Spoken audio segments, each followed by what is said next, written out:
5 p.m. January 12, 2024, Mabanay Sleep Part 6. Afternoon, this is Shirish Mabanay Vlog. Hello guys! Lingkod-lingkod lang ko ani. Pwede man ko mag-kids paint, jud ba? No? Pwede ko mag-kids paint. Ayun na lang eh. Sige lang, relax lang ta ni self. Kay cellphone gud na ako bag-uhay.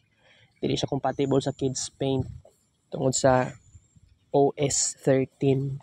Okay, so bitaw no, kung kini bang Pluto in Aquarius, January 21, 2024, so umaabot 8:56 a.m. What if naanay magbag-o sa ako diba? This is very important. Kaysa tinuod lang, before ang Pluto in Capricorn sa ako ang life, wala ko nakalimot atong 2005, 2006, 2007, even though 2008, kato na time nga na-experience na ako, oo, 2005 to 2007, something like okay pa kayo ang mga tao sa una. Na mga salingan ako, gipangga, jud kog maayo. Nawirduhan ko ano, ingato ang experience nako sa una. Oo.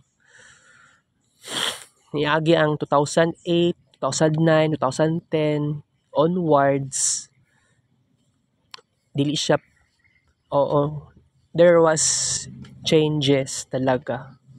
Kung isipon nimo, nagkuan ko, grade 1, grade 2, grade 3, okay pa man kaayo kong experience. Pero pag abot sa grade 4, atong maestra na mo, maldit, mangtas kaayo eh.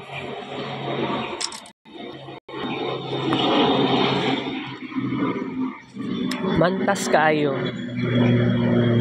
Grade 5 teacher, dili naman siya mantas, pero naipagka-stricta kay dili porket first section ko. Grade 6, although section 2, section J, murag section 1 lang ito ko ang kuan. Kaya ang first teacher pa na ko ato, si Ma'am Lawas, tapos sunod si Ma'am Doris de Hosto. Teacher sa grade 6. Ma'am Doris, yun ang grabe kaayo eh. Grabe mangumot og dalunggan sa estudyante. Laluoy ko sa classmate na ako. Grabe mo disiplina si Ma'am Doris. Teacher na ako sa grade 4, oo. Pero kana si Ma'am Doris personally, never niya nakumutan na ako hang dalunggan or never siya mamunal. Kay actually hilumon man kay ko sa una. So, di ba, wala man ko sala. Gagi kung grabe imong sala, di gyud maayo. Nakatawa lang ko magunahon na, guys. Oo. Dagan kig nabag-o no, bitaw nagwonder ko sa una kay this is the possibilities of Pluto sign, Pluto in Sag, tapos Pluto in Capricorn. Pero you know what? Next week, Pluto in Aquarius.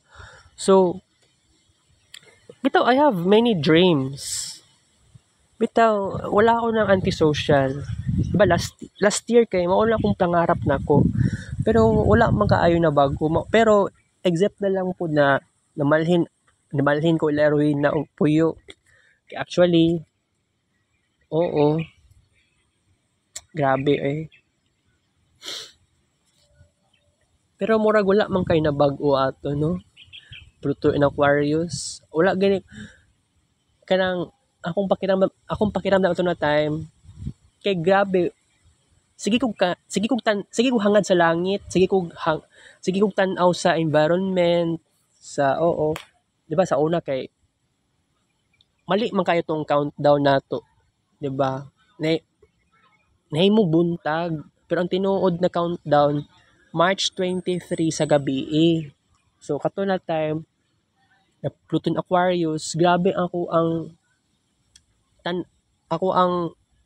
observation na ako sa environment sa sulod sa People's Park. Kasi you know what? Kini na gid ang Pluto in Aquarius for the very first time. Oo. Mao to ko napansin ha last year.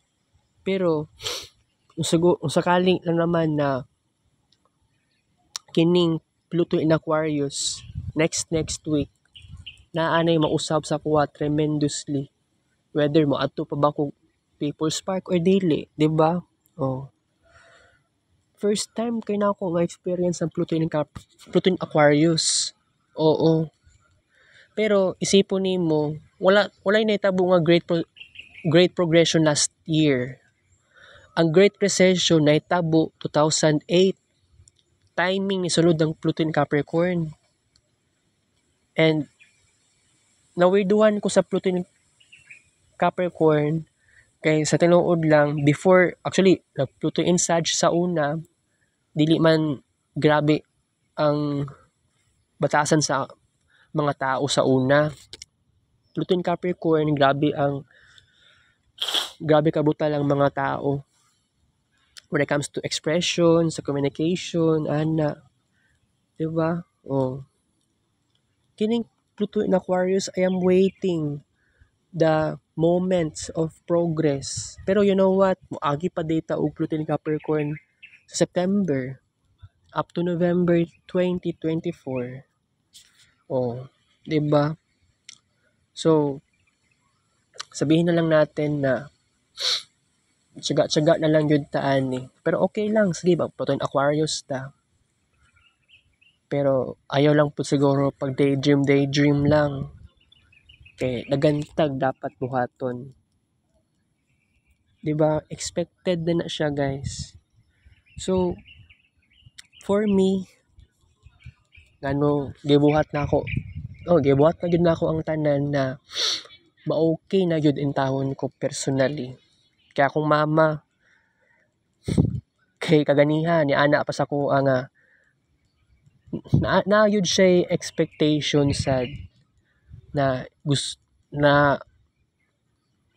nag-question sa iyahang pangarap kanusa daw siya kanang magpahuway sa iyang pagtindag isda. Kay akong mama mismo kaganiya nagyawyaw mo siya sa kuha ganiya kay basin daw di daw ko makatrabaho ani. Wala jud ko'y trabaho. Kaya actually wala jud ko'y salig sa mga company, 'di ba? Pero kung tagaan ko ba katao na magtrabaho, pwede ko sa housekeeping. Pwede sa related sa religious, ambot kung nabay sweldo ang kuanan no. Housekeeping sa simbahan. Ambot na ba di sweldoan ng ingana? Naaman siguro. Possible. Oo. Pero sa tinuod lang gusto ko mag-serve sa Ginoo. Pero medyo nakuan lang ko kay kanang dili pa siguro kato ang pinaagusto na akong pangarap. Okay, airplane, where are you?